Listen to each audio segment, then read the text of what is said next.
오늘은 하나님을 믿고 하나님의 능력 안에 있고 하나님께서 우리의 모든 것을 주관해 주시는데 왜 어려움이 떠나지 않을까?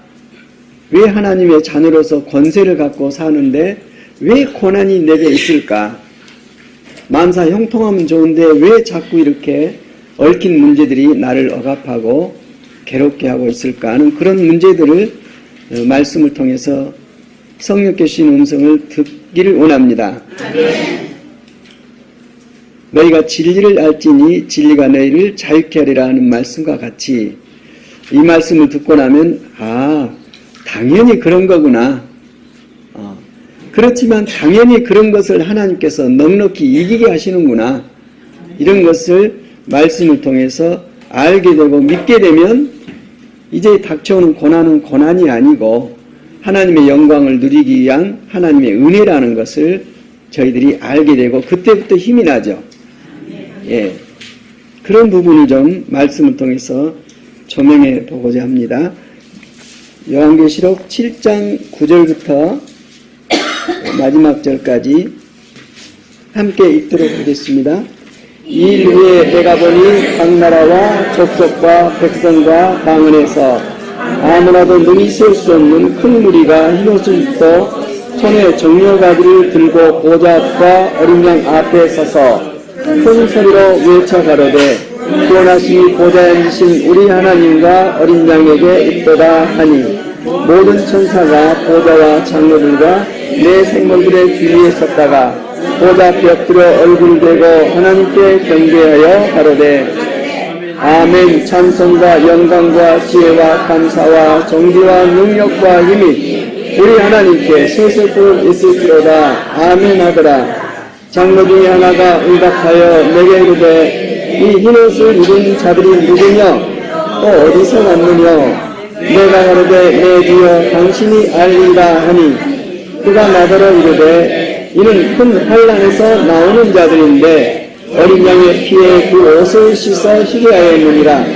그러므로 그들이 하나님의 보좌 앞에 있고 또 그의 성전에서 밤낮 하나님을 섬기매 보좌에 앉으신 이가 그들 위에 장막을 치시리니 저희가 다시 줄이지도 아니하며 목마르지도 아니하고 때나 아무 뜨거운 기운에 상하지 아니할지니 이는 보좌 가운데 계신 어린 양이 저희 목자가 되사 생명수 샘으로 인도하시고 하나님께서 저희 눈에서 모든 눈물을 씻으실 것임이니라. 아멘. 성령에 감동된 요한이 하나님 나라의 수많은 영광을 보았습니다. 그 중에 7장에 있는 것도 똑같은 말씀입니다. 하나님께서 인치셔가지고 하나님 나라에 들어온 수가 14만 4천 명입니다. 한 이스라엘 지파가 몇 지파죠?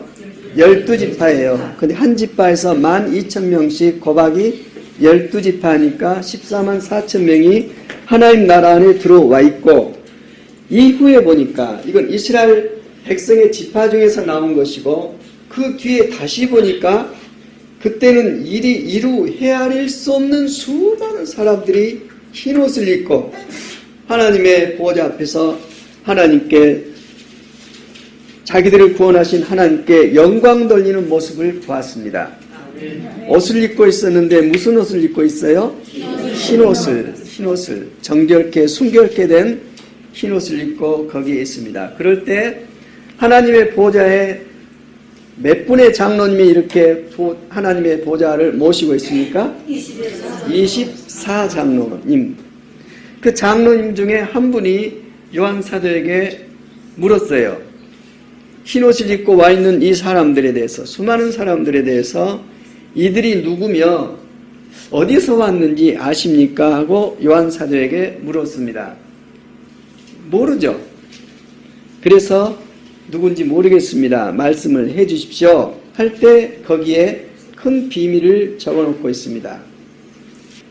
14절부터 다시 한번 읽어봅시다. 시작.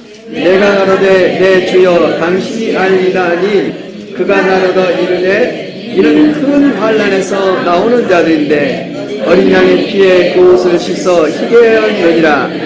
그러므로 그들이 하나님의 보좌 앞에 있고 그의 성전에서 밤낮 하나님을 섬김에 보좌 주신가 가라사대 그들 위에 장막을 치시리니 저희가 다시 줄지도 아니하며 목마르지도 아니하며 때나 아무 뜨거운 기운에 상하지 아니할지니 이는 보좌 가운데 계신 어린 양이 저희의 목자가 되사 생명수 샘으로 인도하시고 하나님께서 저희 눈에서 모든 눈물을 씻으실 것입니다. 네, 이 천국의 흰옷을 입고 들어와 있는 사람들이 세상에서 아무 어려움 없이 만사 형통하다 온 사람들입니까? 아니면은 환난 중에서도 큰 환난을 겪고 거기를 환난을 통과해서 올라온 사람들입니까? 환난. 고난하고 환난하고 어떤 차이가 있을까요? 고난은 그래도 견딜만한 일인지 몰라도 고난이 극심하면은 환난 가운데 빠져서 길이 없어요. 사방 쳐다보도 막히고 길이 없고 오직 이 일은 전능하신 하나님의 어린 양 예수님만이 이 문제를 풀어줄 수밖에 없는 그런 환경 속으로 들어가 버리고 만 것입니다. 아멘. 큰 환난 가운데서 나온 사람들이에요. 머리를 써도 안 되고 노력을 해도 안 되고 방법이 없을 때는 사방에 길이 막혀 있을 때는 한 군데 뚫려 있죠. 어디가 뚫려 있습니까? 하늘이 뚫려 있어요. 무릎을 꿇고 통곡을 하고 부르짖고 탄식을 하고 하나님, 아마 다윗의 기도 중에 그게 있어요. 하나님 나를 죽이시면 어떡합니까? 내가 죽어서 어떻게 하나님을 찬양하겠습니까? 하나님 나를 구해 주셔서 하나님의 영광을 드러내게 해주십시오 하고 환난 가운데 바닥에 엎드려서 하나님을 향해 부르짖고 애통하며 통곡하며 탄식하며 그런 가운데 어떤 변화가 있을까요? 어린 양의 피가 그 사람을 씻어냅니다. 아멘. 여인이 한 아이를 낳기 위해서 진통을 할 때 재밌습니까? 아니죠. 목숨을 걸고 진통을 하지만은 그 진통 끝에 생명이 나옵니다. 나도 마찬가지죠. 큰 환난 가운데 생명의 회복을 위해서 하나님 앞에 진통을 하고 그 순간에 모든 독이 빠져나갑니다. 어린 양의 피로 씻어서 저렇게 희게 되었느니라. 이런 말씀을 여기에 기록해 놓고 있습니다. 환난을 통과하면서 어린 양의 피로 씻김을 받아야 희게 된 옷을 입고 깨끗하게 돼서 하나님 나라 안에 들어갈 수가 있습니다. 저와 여러분이 입고 있는 옷이 무슨 색깔입니까? 각양 자기가 좋아하는 색깔이 있습니다. 옷가게 가면은 자기가 좋아하는 디자인과 좋아하는 색상을 찾죠. 누가 선물을 사다 줬는데 내가 좋아하지 않는 색상 갖다 주면 사람이 넣어버리죠. 각자 색이 다른데 환난과 그런 진통 속에서 자기 옷을 벗어놓고 하나의 옷을 입는데 아무 색이 없는 깨끗한 하나님의 마음을 덧입는, 결국 흰옷은 그리스도로 옷 입는 것입니다. 옷 입는 그 순간에 주님께서 십자가에 흘리신 온갖 수치를 드러내면서 온갖 독을 쏟아내면서 온갖 어둠을 쏟아내면서 죄와 저주와 죽음과 하나님의 영광을 대적하는 모든 그 하나님의 진노를 당신의 피로 쏟아내는 것이 바로 십자가인데, 주님께서 흘리신 그 피로 내가 무슨 죄를, 어떤 색깔의 죄를 지고 몸에 지고 있다 할지라도 그걸 다 씻어버리는 그런 일이 어떤 일을 통해서 일어난다고요? 큰 환난. 지금 이대로는 안 돼요. 솔직히 예수 믿고 제사 받았지만은 이대로는 하나님 나라에 들어가면 불편해요. 왜? 거기는 거룩하게 된 사람들이 있고 내 체질은 거룩이 아니라 타락의 본성을 가지고 그 재미로 살고 있는데 천국에 들어가서 보니까 재미 하나도 없어요. 거기에 맞는 백성의, 거기에 맞는 하나님 자녀의 색깔과 성격과 성품, 그 영광을 가지고 들어가야 서로 소통이 되잖아요. 믿는 사람 중에서도 예수 믿고 죄사함 받고 성령의 기름 부음 받아서 생명을 얻은 사람끼리 얘기하면 막 얘기가 통해요. 서로 편하고. 그런데 똑같이 교회 생활, 신앙 생활 하면서도 구원받지 못한 사람, 옛성품을 가지고 있는 사람하고 구원받아서 새로운 피조물이 된 사람하고 얘기하면 안 통해요. 서로 불편해. 그래서 하나님 나라에 들어가게 합당하도록 자식이 고통받으면 부모가 고통스럽죠. 그러나 하나님께서는 자식하고 영원히 함께 살기 위해서 자식이 하나님 나라에 맞는 성품을 가질 수 있도록 우리 인생의 여러 삶의 과정에서 환난을 놓습니다. 만약에 그게 없다면은, 만약 이대로 그걸 통과하지 않고 간다면은 못 들어가요. 여기를 통과해서 거기서 하나님께서 원하시는 성품이 이렇게 회복되고 만들어진 다음에 하나님 나라에 넉넉히 들어갈 수가 있는 것입니다. 흰옷을 입고 들어와 있는 수많은 사람들을 보면서 장로님이 물어본 거예요. 이분들이 어떻게 여기 흰옷을 입고 들어와 있는 줄 압니까? 말씀해 주십시오. 모르겠습니다. 그럴 때 이들은 세상에서 큰 환난을 겪어낸 사람들인데, 겪어낸 사람이에요. 겪어내기 싫어하고 피한 사람들은 못 들어와요. 겪어낸 사람들인데 이들은 그 과정을 통해서 그리스도의 피로 씻어 저렇게 희게 되어서 하나님 나라에 들어와 있다고 말씀해 주고 있습니다. 이렇게 하나님의 자녀로 회복된 사람들에 대해서 하나님께서는 그 다음 말씀에 뭐라고 말씀하시냐면, 하나님의 보좌 앞에서 그들이 밤낮 하나님을 섬김에, 그러겠죠? 예, 하나님의 성전에서 밤낮 하나님을 섬기고 있다고 그랬어요. 우리 흰옷을 입은 사람들이 하나님의 성전에서 밤낮 하나님을 섬기고 있는 사람들의 직분이 뭐예요? 제사장이에요. 모세 때부터 그랬어요. 백성들을 불러내면서 애굽에서 내가 제사장 나라를 만들겠다. 하나님의 집에서, 성전에서 하나님을 섬기는 백성으로 만들겠다고 했고, 저와 여러분은 하나님의 택하심 받은 거룩한 백성이요 하나님의 택함 받은 왕 같은 제사장이라고 그랬어요. 제사장으로서 우리가 살고 있어요. 제사장 직분은 대단합니다. 세상을 하나님께 돌이킬 수 있는 큰 능력을 갖고 있는 거예요. 그 제사장 직분의 제1번이 예수님, 영원히 살아계신 대제사장. 예수님은 영원한 대제사장입니다. 제사장들은 네 지파를조차 태어났죠. 율법에 의하면. 예수님은 네 지파입니까? 무슨 지파입니까? 유대 지파예요. 유다 지파예요. 유다 지파인데 대제사장이 되어 있어요. 무슨 의미가 있는지 히브리서를 통해서 다음에 이제 함께 공부를 하겠습니다만은, 어쨌거나 큰 환난을 통해서 그리스도의 피로 정결케 된 사람들이 제사장 직분을 감당해요. 이렇게 된 사람들이 기도하면 그대로 응답이 되집니다. 예. 왜 우리가 하나님께 기도할 때 응답이 안 되냐? 하나님과 우리 사이를 죄가 막고 있기 때문에 기도가 올라가지도 않고 내려지도 않고 그런 관계가 되는 것입니다. 그래서 우리가 당한 이런 환난들은 우리를 괴롭게 하고 하나님께서 나를 그냥 미워해서 그런 게 아니라 하나님께서 나를 정결케 해서 당신의 영원한 가족으로 불러들이기 위한 과정이라는 것을 알고, 내가 애를 낳고 싶은데 이 진통이 싫어해가지고 진통을 피하면 애가 나오겠어요? 안 나오겠어요? 나는 죽어도 진통 안 할란다. 배는 만삭이 돼가지고. 이거하고 똑같잖아요. 그래서 하나님 감사합니다. 이런 비밀을 알면은 드디어 범사에 감사할 수가 있죠. 안 좋은 일에도 감사하면 좋은 일에는 펄쩍펄쩍 뛰겠죠. 여러분 말씀 볼 때 간단히 보지 마세요.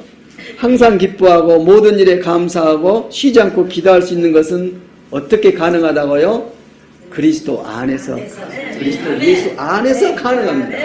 안에서 성령님의 은사가 기름 부어져서 된 일이지, 아이고 하락했으니까 노력해야 되겠다. 웃어요. 마음은 실제로 안 기쁜데 웃어요. 근데 그 웃음이 무슨 웃음이겠습니까? 비웃음이에요. 진짜로 웃음이 터져나와서 나온 웃음이 아니라 비웃는 꼴이 된 거예요. 성경 말씀은 놀라워요. 내 머리로 절대 성경 말씀을 이해하려고 하지 마세요.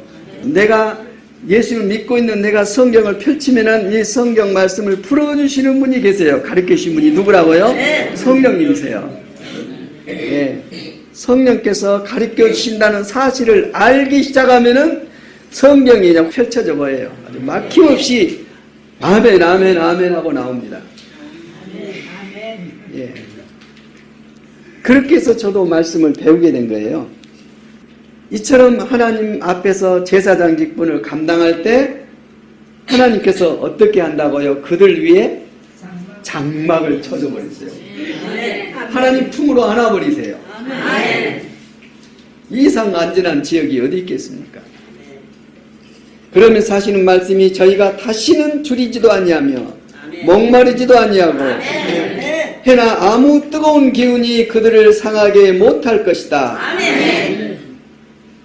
이는 보좌 가운데 계신 어린 양 예수님이 저희의 목자가 되사 생명수샘으로 인도하시고 하나님께서는 저희 눈에서 모든 눈물을 씻어주실 것이미러라. 요한계시록 어려워요? 쉬워요? 성령께서 풀어주시면 쉽습니다. 그런데 말씀은 말씀으로 풀어야 돼요. 말씀은 다 말씀을 풀어주는 그 짝들이 있어요. 퍼즐 맞추기래요. 그러면 전체가 싹 나타나는데 이 어마어마한 성경 전체를 어떻게 사람이 지식으로 이해를 합니까? 못해요. 그러나 성령께서 가르쳐 주시면은 손바닥에서 보는 것 같아요. 다 한눈에 보여요. 정확하게는 성경 한 구절을 보더라도 창세기부터 계시록까지 전체 틀 안에서 그걸 딱 봐야 제대로 중심이 잡힌 말씀을 볼 수가 있죠. 이게 볼 수 있게 하신 분이 성령님이세요. 오직 성령께서 이걸 한눈에 펼쳐 보이실 때에 그 말씀의 중심을 잡고 이것은 이런 말씀이구나 하고 이건 내가 공부하는 게 아니라 알게 돼요. 깨닫게 돼요. 깨닫게 주셔요. 그때부터 말씀이 살아서 움직이게 되는 거죠.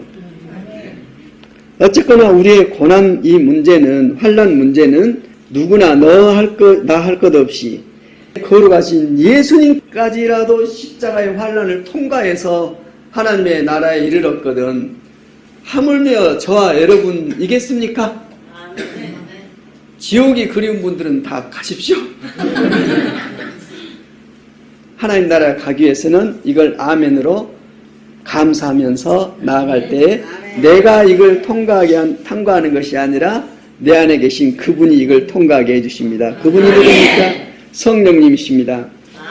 자, 들어보세요. 예수님께서 십자가를 지시고 하나님 나라의 성소에 들어가시는데 그 십자가의 고난을 어떻게 지셨는지 히브리서에 뭐라고 기록되어 있냐면 하물며 영원한 성령을 힘입어 자기 몸을 흠없는 제물로 삼아 하나님께 바치신 그리스도의 피야말로 더욱더 우리들의 양심을 깨끗하게 해서 우리로 하여금 죽은 행실에서 떠나서 살아계신 하나님을 섬기게 하지 않겠습니까? 하면서 예수님께서 십자가를 지실 때 영원한 성령을 힘입어서 자기 몸을 흠없는 제물로 삼아 하나님께 바치셨다고 말씀해주고 있어요. 아멘. 고난을 어떻게 통과한다고요?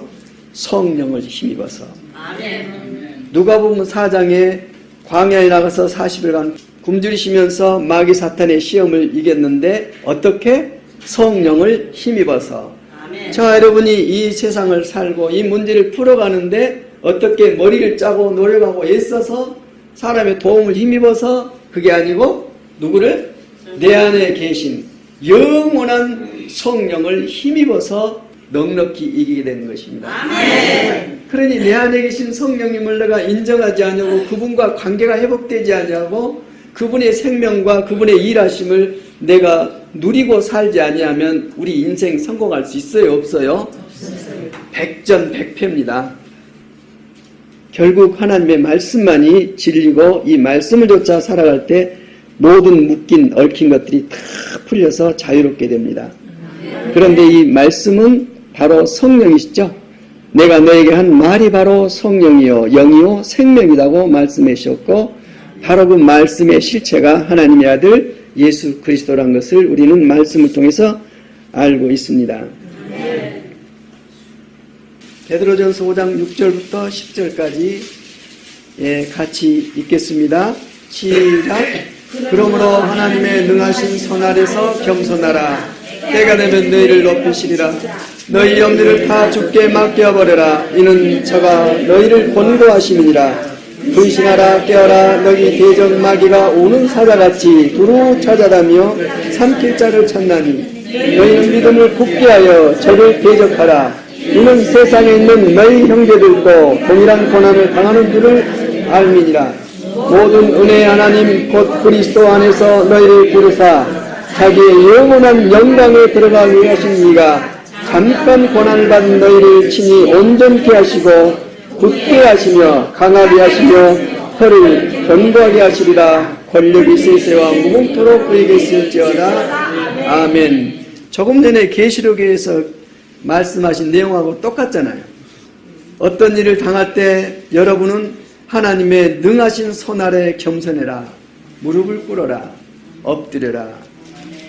때가 되면 너희를 높이시리라. 때가 되면 너희를 일으켜 세우시리라.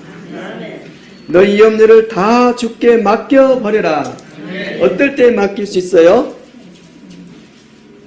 믿을 때 맡기죠. 믿을만 하니까 맡겨드리죠. 못 믿으면 다시 찾아와 버리죠. 못 믿으면 어떻게 맡겨요? 믿으니까 맡기고. 너희 염려를 다 주께 맡겨버려라. 한 70% 맡기고 30% 내가 가지고 있고 이러지 말아라. 다 맡겨버려라. 그만큼 신실하시고 그만큼 능력 있으시고 그만큼 완전하시고 믿을 수 있으니까 이렇게 아멘 했으면 얼마나 좋겠습니까? 이미 받은 줄 믿고 기도해라. 믿을 수 있으니까. 근데 이 관계가 형성이 안 되면은 못 믿어요. 부부간에도 못 믿는데 누구를 믿겠습니까? 하나님과의 관계가 형성이 되면서 비로소 옆에 사람이 믿음이 생겨요. 너무 많이 속아왔거든요. 너무 많이 당했기 때문에 심지어는 하나님도 저 양반이 믿음할 양반인가 하고 의심하는 이런 성품을, 불량한 성품을 갖게 됐어요. 저와 여러분이. 믿음을 맡기는데 못 믿으니까 다 맡겠다 해놓고 가만히 놓고 뭐 내가 가지고 있어. 수고하고 무거운 짐진 자들아 다 내게로 와라. 너희를 쉬게 하겠다. 너희 모든 문제를 풀어주겠다. 아멘 할렐루야 맡긴다 해놓고 나중에 가서 보니까 자기가 갖고 와 있어 집에. 그렇고 고민해 또. 예수님만 당하신 거지. 진짜 믿을 줄 알았는데. 이 불신관계 정말 사람을 괴롭힙니다. 제가 어려워가지고 이제 그렇게 남의 도움도 좀 구하고자 이렇게 사람을 만나보는데 다 똑같더라고요. 아, 저분은 괜찮아겠지 하고 가서 또 그러고 있어요. 어떤 사람은 한 50억 때문에 아주 머리가 터져갖고 있는데 어떤 사람은 50만 원 때문에 머리가 터져갖고 있어요. 머리 터진 것은 똑같아. 머리 눌려가지고 고난받는 것은. 그 내용만 다를 뿐이지 저 사람은 통이라도 크다고 말 듣지. 세상에 50만 원 갖고 그게 없어가지고 그 가슴 저리고 어떻게 막 난리를 치고. 하나님의 눈으로 볼 때는 그 돈이 그 돈이고 뭐 이러는 거예요. 우리 눈에 볼 때는 아주 전혀 달라요. 그런데 보니까 너희 형제들도 동일한 고난을 당하는 줄을 알미니라 하면서 고난 당할 때에 우리의 싸움은 사람을 상대로 하는 게 아니죠. 정사와 권세와 이 어둠의 세상 주관자들과 하늘에 있는 악의 영들, 마귀 사탄, 흑암 귀신들, 하나님의 영광을 거스리고 예수 그리스도의 관계를 끊어서 어쨌든지 생명 없도록 만들려고 하나님을 대적하는 그런 세력들과의 싸움이지 사람은 누구라고요? 하나님의 형상이라고요. 아멘. 사람을 향해서 욕하고 손가락질하고 하면 지금 누구를 향해 그러고 있는 거예요? 이 그대로 올라가요. 하나님께로. 맞아요. 이 사람이 죄를 짓고 내게 실수를 했고 안 했고 이건 문제가 아니에요. 오직 했으면은 회개하지 않는 그 인간들을 사랑해서 회복하시겠어요? 뭐라고 그랬어요? 내 이름을 내가 거룩하게 한다. 하나님의 자존심은 사람이에요. 사람이 망가지면 하나님의 자존심이 깨지는 거예요. 근데 하나님의 이름을 새게 되는 하나님의 형상을 향해서 꼭 마귀하듯이 대하고 싸움질하고 욕하고 혈기내고 이건 누구를 그러고 있는 거예요? 하나님을 못 오가고 있는 거예요. 그 사람이 지금 기분이 좋겠어요? 바로 역사합니다. 하나님께서. 그런데도 그걸 이기지 못하고 계속 그러고 있어요. 혼자 마귀 부흥회를 하면 되는데 같이 싸잡아서 감정 똑같이 요동쳐가지고, 그것도 하나님 믿는다는 사람이 1년도 아니고 10년도 아니고 굉장히 많은 기간 동안 하나님 믿고 교회 봉사하고 했던 사람이 마귀 부흥회를 하고 있어요. 이거 정말 이해서는 안 됩니다. 두려워해야 돼요. 정말 하나님께서 우리를 좀 봐주시고 은혜로 품어줘서 그러지, 죄의 싹은 사망이거든요. 하나님 앞에 잘못 나갔다 하면 바로 그 자리에 즉사했어요. 하나님 앞에서 하나님께 준비하게 하신 그 불로 이렇게 하나님의 애물을 드리는 그 불을 지피고 해야 되는데 다른 불을 가지고 했다가 어땠어요? 즉사했어요. 예. 너희 형제들도 누구는 빼고 누구는 하고가 아니라 전부 동일한 고난을 당하고 있다. 그럼 그 고난의 의미가 뭐냐? 10절 한번 다시 읽어봅시다. 시작. 모든 은혜의 하나님 곧 그리스도 안에서 너희를 부르사 자기의 영원한 영광에 들어가게 하신 이가 잠깐 고난을 받은 너희를 친히 온전케 하시고 굳게 하시며 강하게 하시며 혀를 견고케 하시리라. 아멘. 흰옷을 입도록 하기 위해서 그런 고난을 허락하셨다는 겁니다. 그래서 그것을 감사함으로 인내하면서 감당하고 거기에서 하나님의 뜻을 붙잡고 씨름하고 그런 도중에 거기를 통과하게 됩니다. 거기를 통과하게 돼요. 거기 영혼이 있다가 너는 망해서 죽어라. 이게 아니에요. 통과하게 돼요. 그러면서 새로운 피조물로 진짜로 그냥 겉에만 아니라 예수 믿고 제사 받고 그런 때는 겉에만 싹 합니다. 하나님께서는 본질까지 해놨지만 우리는 안 변해 있어요. 그러나 우리 남은 생애 가운데 하나님께서는 그런 완전한 모습으로 회복해 가십니다. 네. 사랑 때문에. 내가 어렵고 힘든데 하나님 뭐하고 계세요? 모래 위에 발자국이라는 시가 있어요. 그 시 내용이 뭐냐면은 어떤 사람이 예수님을 영접하고 예수님을 안에 모시고 살면서 모든 생활이 편해졌어요. 마음도 편해지고 기쁨이 넘치고. 그래서 주님께서 항상 함께 동행을 했는데 갑자기 어려운 문제가 내게 닥쳐가지고 주님이 정말 필요할 때 주님을 찾아보니까는 안 보여요. 이 모습을 바닷가에 모래사장에 발자국이 하나도 없는데 계속 주님하고 이렇게 같이 재밌게 평안하게 걸어갔어요. 그런데 어려움 당할 때 딱 그 상황을 보니까는 발자국이 분명히 4개가 있어야 되는데 2개밖에 없는 거예요.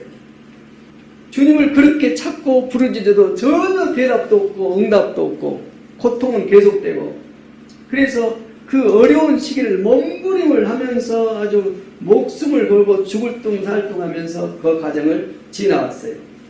그래서 나중에 지나오니까 주님께서 딱 옆에 계셔가지고 발자국이 4개 생겼네? 이렇게. 얼마나 서운했겠어요? 그럴 때 있잖아요.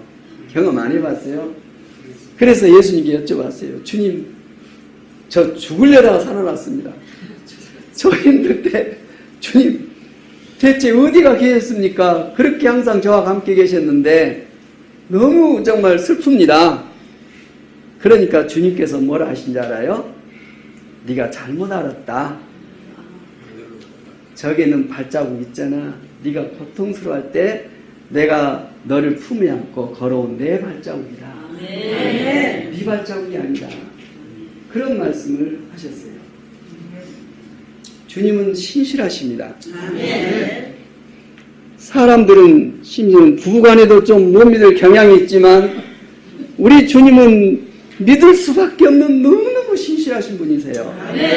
주님을 못 믿으면 세상에 누구를 믿겠습니까? 자기 자신도 못 믿죠. 그렇잖아요. 그래서 이런 고난은 이런 의미가 있고, 그 사도행전 5장 40절 42절 보면 아시는 대로 예수님의 이름으로 안진병이 된 자를 완전히 낫게 한 다음부터 소동이 났잖아요. 그래서 대제사장, 장로들, 지도자들이 이제는 제자들을 데려다 놓고 예수님 이름을 말하지 말아라. 주님의 이름이 낫겠다니까. 주님의 예수님 이름으로 가르치지도 말고 말하지도 말아라. 그러면서 그냥 내보낸 것이 아니라 심히 그냥 매질해서 내보냈어요. 우리 같으면 좀 억울할 수도 있죠. 내가 무슨 누구 죽일 일 했나? 살리려고 예수님 이름을 전하고 이렇게 좋은 일 하는데, 그런데 그렇게 매를 맞고 나와서 한 말이 무슨 말이에요? 예수님 이름 때문에 모욕을 받고 이렇게 두드러 맞는 것에 대해서 자랑스럽게 생각했어요. 그 자랑스럽게 생각했다고. 그래 자격이 있다고 생각했어요. 남들이 인정해 준다고 생각했어요. 이런 믿음을 갖게 되면 얼마나 당당할까요? 주님의 몸된 교회를 섬기다가 주님의 이름 때문에 이런 어려움을 당할 수 있습니다. 그럴 때는 자존심이 상해가지고 코가 이만큼 떨어져서 난리를 치죠. 내가 무슨 죄가 있어서 이런 또 고난을 겪은가. 그러나 말씀을 보면요, 사람을 죽이는 게 아니라 아무리 어려운 속에서도 막 생명을 주고 힘을 줘요. 두려워 말라, 놀라지 말라. 하나님께서 함께 하신다. 하나님의 의미가 있다. 감사해라, 찬양해라, 기뻐해라. 심지어는 원수까지도 사랑해버리는 이 어마어마한 능력이 어디서 나옵니까? 그렇게 살면은 그 이상 행복한 사람이 어디 있겠어요? 원수까지도 친구처럼 생각하고 품고 사랑해버리는 이런 인생, 그게 하나님 나라의 능력이고 하나님의 자녀들이 누리는 삶입니다. 고린도후서 11장 23절부터 28절까지 한번 찾아봅시다. 이건 예수님을 싫어하고 예수님이 하나님의 영광을 못 오간다 해서 예수님을 핍박했던 바울이 예수님을 만나고 예수님을 영접하고 나서 예수님 때문에 겪었던 바울의 인생에 대해서 기록을 해놓고 있습니다. 23절부터 28절까지 시작. 저희가 그리스도의 일꾼이야 정신없는 말을 하거니와 나도 더욱 그러하도다. 내가 수고를 넘치도록 하고 옥에 갇히기도 더 많이 하고 매도 수없이 맞고 여러 번 죽을 뻔하였으니 이래 너에게 40이 하나 감은 매를 5번이나 맞았으며 3번 폐장으로 맞고 1번 돌로 맞고 3번 파산하는데 일주일을 기쁨에서 지냈으며 여러 번 여행의 강의 위험과 강도의 위험과 동족의 위험과 이방인의 위험과 신의 위험과 광야의 위험과 바다의 위험과 모든 형제 중에 위험을 당하고 또 수고하며 애쓰며 여러 가지 자주 못하고 줄이며 목마르고 여러 번 굶고 춥고 헐고 솟노라. 이 왜 이런 고산하고 호사하고 오히려 날마다 내 속에 눌리는 일이 있으니 곧 모든 교회를 위하여 염려하는 것이니라. 아멘. 바울이 이렇게 변해버렸어요. 진짜 사도입니다. 예. 그리스도의 고난에 이렇게 참여하고 있어요. 우리는 여기에 기록된 그 신앙의 체험 중에 한 3분의 1만 체험하라고 해도 나 더 이상 못 하겠어. 나도 모르고 집에 가버릴 수 있어요. 자, 목숨을 걸었어요. 거기에. 왜 목숨을 걸었을까요? 예수님이 자기의 생명이 되었거든요. 생명은 버릴 수가 없습니다. 살기 위해서는 생명을 지켜야 돼요.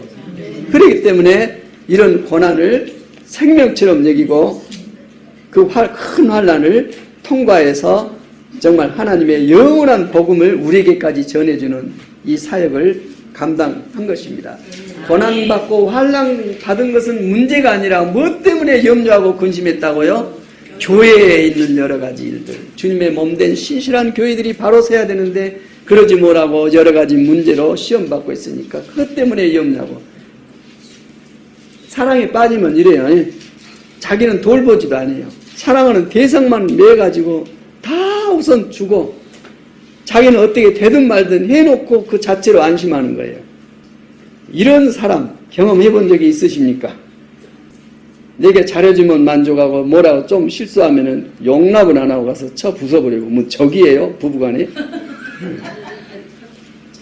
결혼식 하자마자 주권 다툼하죠. 처음부터 지면 안 된다고 누가 그런 걸 가르친지 모르겠어요.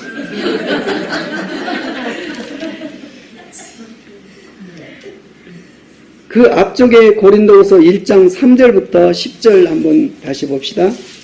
찬송하리로다. 그는 우리 주 예수 그리스도의 하나님이시요 자비의 아버지시요 모든 위로의 하나님이시며 우리의 모든 환난 중에서 우리를 위로하사 우리로 하여금 하나님께 받는 위로로서 모든 환난 중에 있는 자들을 능히 위로하게 하시는 이시로다.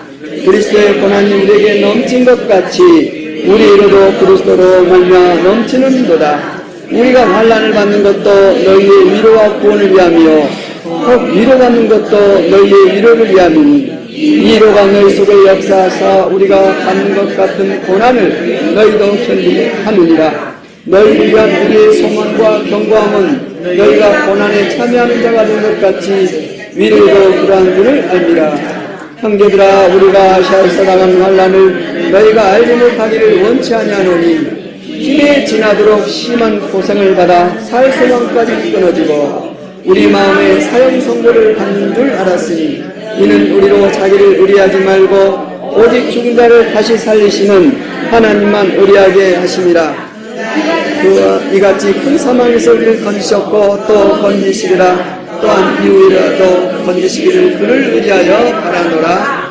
아멘. 이 고난이 넘치고 있습니다. 바울에게 뿐만 아니라 온 교회에 고난과 환난이 넘치고 있습니다. 그러면서 자기의 신앙 고백을 하면서 위로를 해주고 있죠. 그게 바로 형제들아, 우리가 아시아에서 당한 환난을 너희가 알지 못하기를 원치 아니한다. 우리가 무슨 일을 겪고 당한 줄 아느냐.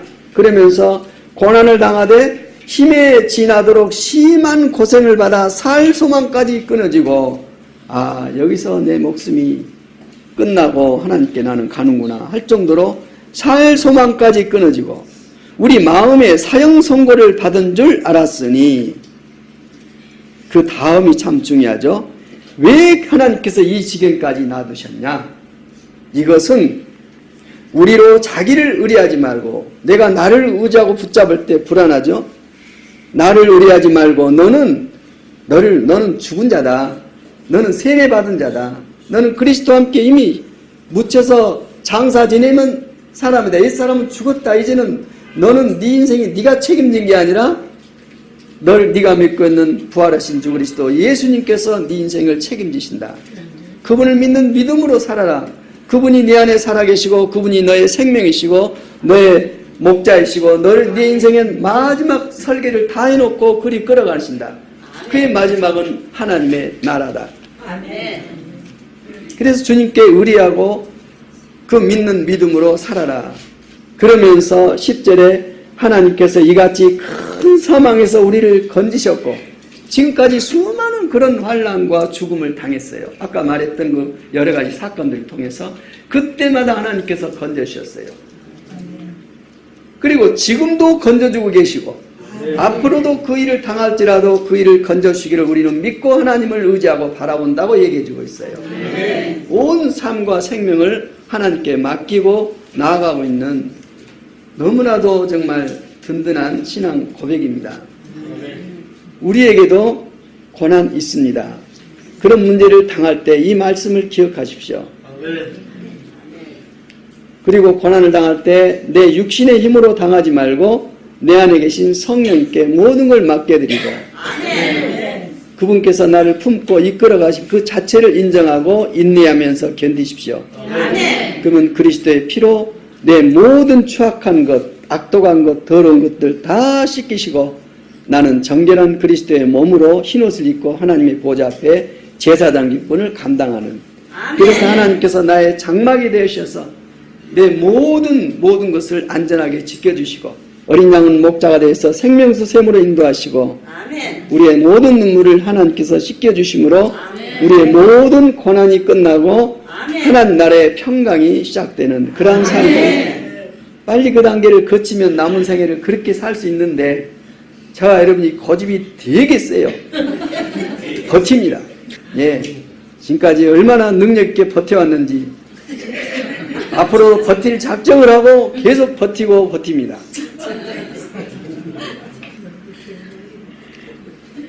하나님에 대한 그 목숨을 드리는 그 믿음, 이 생명을 하나님께 드리면서 하나님으로부터 오는 생명을 의지하는 이 믿음, 이 믿음이 부활 생명이죠. 이런 정도 사람이 되면은 마귀 사탄 흑암 권세가 접근하지 못합니다. 포기해버려요. 아이고, 저 사람은 하나님께 소속된 완전한 하나님의 자녀이기 때문에 내가 애써봐야 나만 힘들고 완전히 놔둬버립니다. 오히려 그런 자녀들이 마귀의 권세를 장악하고 다스리는 그런 능력을 감당할 수 있게 되죠. 고린도후서 뒤로 조금 더 넘어가 보면 4장 6절부터 11절이 나옵니다. 예, 6절부터 11절 같이 읽겠습니다. 시작. 우리가 우리를 전파하는 것이 고린도후서 4장 5절부터 시작. 우리가 우리를 전파하는 것이 아니라 오직 그리스도 예수의 주되신 것과 또 예수를 위하여 우리가 너희 종된 것을 전파함이니라. 어둠에서 빛이 비치리라 하시던 그 하나님께서 예수 그리스도의 얼굴에 있는 하나님의 영광을 아는 빛을 우리 마음에 비추었느니라. 우리가 이 보배를 질그릇에 가졌으니 이는 능력의 힘이 큰 것이 하나님께 있고 우리에게 있지 아니함을 알게 하려 함이니라. 우리가 사방으로 우겨쌈을 당하여도 쌓이지 아니하며 답답한 일을 당하여도 낙심하지 아니하며 핍박을 받아도 버림받지 아니하며 거꾸로 기름을 당해도 망하지 아니하고 우리가 항상 예수의 죽인 것을 몸에 짊어짐은 예수의 생명도 우리 몸에 나타나게 하려 함이니라. 우리 산자가 항상 예수를 위하여 죽음에 넘기움은 예수의 생명 또한 우리 죽을 육체에 나타나게 하려 함이니라. 아멘. 어려운 말씀이 아니죠. 우리는 우리를 전파하는 것이 아니라 오직 그리스도의 예수의 주되신 것과 예수를 위하여 우리가 너희의 종된 것을 전파한다고 말해주고 있어요. 오직 전파하는 내용이 하나님의 아들 예수 그리스도입니다. 그분을 전하고 그분을 믿는 믿음으로 그 사람이 새 생명을 얻도록 하는 이런 일들, 이 일을 하게 된다. 우리는 종의 역할을 하고 있다. 종의 역할을 한다면 굉장히 중요하죠. 종의 역할은 주인의 일을 이루는 것입니다. 하나님의 일을 한다면서 종으로서 해야지 주인으로서 하지 마세요. 자기가 다 통제를 해요. 주님께서 하실 일이 없어요. 그러다 보니까 주님께서 심부름하죠. 예, 뭐 필요한 거 있어? 네 뜻 이루는데 뭐가 필요한 거 있어? 주님 이것 주세요. 그래 알았어. 갖다 주고 계속 공급해주는 이런 무식한 관계가 어디 있습니까? 근데 그런 경우가 참 많아요. 그리고 하나님 일을 한다고 하고 있어요. 우리가 우리를 전파하는 것이 아니라 오직 그리스도 예수의 주 되신 것을 전파하고 또 예수님 위해서 우리가 너희의 종된 것을 전파한다고 말해주고 있습니다. 어두운 데서 빛이 비치라 하시던 그 하나님께서 예수 그리스도의 얼굴에 있는 하나님의 영광을 아는 빛을 우리 마음에 비치셨느니라. 이 복음의 생명과 은혜와 하나님의 영광의 하나님 나라의 기업들을 내 마음에 간직하고 이 설렘으로 이 믿음의 담력과 능력으로 그리스도를 전파하고 하나님 나라를 전하는 일을 하는 것이지 나를 나타내려고 한 것이 아니라고 말해주고 있습니다. 아멘. 교회가 그리스도의 신부입니다. 신랑은 예수님입니다. 그럼 우리는 뭔가 중매쟁이에요. 예수님과 앞으로 신부될 사람에게 관계를 잘 연계해서 중매쟁이 역할을 딱 해놓고 둘이 결혼식하고 관계가 형성되면은 이제는 그만둬야죠. 나와야지. 결혼식을 시켜놓고는 결혼한 후에도 거기 가서 중매쟁이가 끼어가지고 이리저리 그거 아니에요. 선교도 마찬가지예요. 다른 문화, 다른 국가에 가서 예수님과 그 백성이 신랑 신부 관계가 되도록 만들어지고 어떻게 결혼생활 잘하도록 도와주는 역할을 해야지 딱 그 전도해가지고 하나님의 자녀가 됐다 해서 자기가 딱 끼어가지고 자기가 관리하고 있어요. 큰일 날 일이에요. 그래서 그 말씀의 내용을 보면은 이 보배로운 진리를 질그릇에 가졌다. 그러면서 이는 능력의 힘이 큰 것이 하나님께 있고 우리에게 있지 아니함을 알게 함이니라. 내가 나타나면 안 돼요. 복음 전하는데. 제 이름 알라고 하지 마세요. 몰라도 돼요. 저도 중요하고 여러분이 중요한 것은 이 시간 말씀하시는 성령님이고 성령님을 통해서 증거되는 하나님의 아들 예수 그리스도, 길이요 진리요 생명이신 예수 그리스도, 그분만이 우리의 전부시고 우리의 목표시고 우리의 결과물이에요. 그분을 충만하게 내가 가지고 가면은 여기서 이렇게 다 흩어져도 하나님 나라에서 다 모여요. 그때 복음을 듣고 기쁨을 나눴던 주님의 가족이 여기서 이제 영원히 살아가는 거죠. 거기에 큰 그릇으로 일을 해야 됩니다. 그러면서 이런 보배로운 진리를 질그릇으로 간직하고 있는 우리가 사방으로 우겨쌈을 당해도 쌓이지 아니한다. 마귀 사탄이야 사방으로 이래도 오히려 내가 안연하리로다. 예, 답답한 일을 당해도 낙심하지 아니하며 핍박을 받아도 버림받지 아니하며 거꾸로 뜨림을 당해도 망하지 아니하고 우리가 항상 예수의 죽은 것을 몸에 짊어짐은 예수의 생명도 우리 몸에 나타나게 하려 함이니라. 내가 죽어야 예수의 생명이 나타납니다. 내가 썩어진 미랄이 돼서 썩어져야 내 안에 생명이 살아납니다. 그런데 썩지 아니하고 기연히 버티면서 생명을 내려고 하면 싹이 안 나와요. 내가 죽어야 예수님이 드러나지는데 끝까지 죽으면 내가 손해될 것 같거든요. 내 자존심이 없어지고 내 존재감이 없어지고, 그래서 끝까지 내가 나서서 하다 보니까 예수님을 전한 게 아니라 나를 전하고 있고 평안을 전한 게 아니라 나는 다투고 있어. 싸우고. 그러면서 자칭 전도자라고 이렇게 역할을 하고 있으면 성령님의 탄식이 다시 울려 퍼지죠. 말할 수 없는 탄식으로 우리를 대신해서 기도를 해주시는 성령님께 너무 감사를 드려요. 저도 애가 아니고요. 우리 살아있는 자가 항상 예수를 위하여 죽음에 넘기운다. 이 말은 십자가를 진다 이 말이에요. 날마다 십자가를 진다. 날마다 나는 죽고 내 안에 예수님의 생명, 예수님의 이름, 예수님의 뜻, 예수님의 사랑, 예수님의 십자가의 진리, 이런 것이 나타나도록 하기 위해서는 봉사는 내가 최선을 다해서 하지만은 내 안에 계신 성령님을 쫓아 일할 때에 그런 예수님이 증거되는, 그런 증거되는 열매를 맺을 수가 있습니다. 그래서 저와 여러분은 항상 우리의 죽음을 예수님을 위해서 넘겨줘야 됩니다. 날마다 십자가를 져야 됩니다. 그래서 내가 죽어질 때에 예수님의 생명이 상대방에게 전파될 뿐만 아니라 그때야 비로소 예수님의 생명이 내 안에 막 역사를 해요. 제일 혜택을 받는 사람이 복음을 전하는 사람이에요. 말씀만 듣고 혼자 아멘 아멘 하고 자기 혼자 재미만 받고 있으면은 별로 성장이 없어요. 이 복음을 남에게 전하고 전도하려고 할 때 이 생명이 아주 폭발처럼 솟아올라요. 네. 그래서 이 생명이 솟아오른 것 이 자체가 남을 전도해서 하나님의 자녀로 만드는 기쁨보다도 내가 막 살아나니까 전도하러 가는 거예요.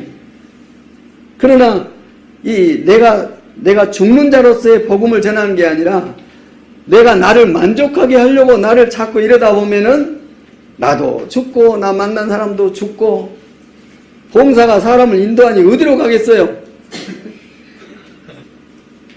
이렇게 고난의 의미에 대해서 말씀해주고 있어요. 마지막으로 읽기만 해도 은혜가 되는 말씀 빌립보서 3장 7절 12절 읽고 마치겠습니다. 사도 바울의 신앙 고백입니다. 예수님을 뵙고 예수님을 영접하고 나서 예수님의 삶 자체가 자기의 삶이 되기를 원했어요. 같이 읽어봅시다. 시작. 그러나 무엇이든지 내게 유익하던 것을 내가 그리스도를 위하여 다 해로 여길 뿐더러 또한 모든 것을 해로 여김은 내 주 그리스도 예수를 아는 지식이 가장 고상함을 인함이라. 내가 그를 위하여 모든 것을 잃어버리고 배설물로 여기는 그리스도를 얻고 그 안에서 발견되게 하려 함이니 내가 가진 의는 율법에서 난 것이 아니요 오직 그리스도를 믿음으로 말미암은 것이니 곧 믿음으로 하나님께로서 난 의라. 내가 그리스도의 그 부활의 권능과 그 권한에 참여함을 알리하여 그의 죽으심을 본받아 어쩌든지 죽은 자 가운데서 부활에 이르려 하노니 내가 이미 얻었다 함도 아니요 온전히 이뤘다 함도 아니라 오직 내가 그리스도 예수께 잡힌 바 된 그것을 잡으려고 쫓아가더라. 아멘. 이것이 바울의 일생입니다. 율법의 의로는 흠이 없던 이 사람이 예수님을 만나고 나서는 율법을 배설물로 여겼어요. 배설물을 몸에 계속 짊어지고 다니면 냄새도 나고 좋죠. 배설물은 버려야죠. 예, 배설물은 빨리 버려야 됩니다. 세상에 거룩한 하나님의 율법을 배설물로 표현해주고 있어요. 이런 하나님을 못 오간 말이 어디 있어요? 이 바울 이분은 예수 그리스도를 하나님의 말씀의 실체로 봤습니다. 그리스도가 그리스도 자신이 하나님의 말씀인 것을 알고 나서는 이 율법을 배설물과 같이 버리고 오직 예수 그리스도, 십자가에 못 박힌 예수 그리스도 그 진리의 말씀을 붙잡고 오직 거기에다 자기 온 삶을 다 던졌습니다. 그래서 그리스도를 알고 주님의 부활의 권능을 깨닫고 그의 고난에 참여하여 그의 죽으심을 본받는, 예수님께서 십자가에 못 박히신 그것을 인생의 목표로 삼은 것처럼 예수님의 죽으심에다가 자기 인생의 목표를 삼았어요, 바울이. 그래서 어떻게 해서든지 죽은 자 가운데서 나도 부활에 이르기를 원한다, 이런 말씀을 해주고 있어요. 그리고 그러한 이런 말씀에 대해서 이미 얻었다함도 아니요, 한순간에 이걸 다 이룬 것이 아니라 평생을 그런 목표로 계속 오직 예수 그리스도께 붙잡힌 바 된 그것을 내가 쫓아서 내 일생을 던진다 하고 그렇게 삶을 살아왔기 때문에 아까 말했던 그런 고난들이 한 과정으로서 다 받아들여졌던 것이지, 이 전체를 보지 못하고 말씀을 이해하지 못했으면 고난과 핍박과 환난, 부름받아 나선 이 몸 찬양은 잘해요. 부름받아 나선 이 몸 어디든지 가오리다. 악을골짝 빈들에도 어디든지 가오리다. 존귀 영광 이런 것은 모두 주님께서 받으시고 멸시천대는 제가 받겠습니다. 차라리 노래를 하지 말든지. 존귀 영광은 내가 다 받을 테니까 멸시천대는 주님께서 받으십시오. 솔직하니 그렇게 찬양하고 사역자로 나가면 부끄럽지도 않지. 다 내려놓으세요, 진짜. 다 내려놓고 오직 예수 그리스도만 붙잡으면 그게 최고의 행복입니다. 거기가 천국이고, 거기가 내 안식처고, 거기가 내 능력이고. 지금까지는 몰랐으니까 헤맸죠. 봉사 문고리 잡듯이 한번 딱 잡고 아이고 진리네, 그러고 문 열어보고 이런 단계였지만 이제는 문을 활짝 열어줬습니다. 그러니 저와 여러분이 이러한 진리의 말씀, 믿으면 자유롭게 되는 이 능력의 말씀을 붙잡고, 특히 저희들 사역자라는, 교사라는, 전도자라는 직분을 가지고 있기 때문에 더욱더 이 말씀이 우리에게 유익이 되는 것입니다. 이 말씀을 주신 성령님께 감사의 박수를 드립시다.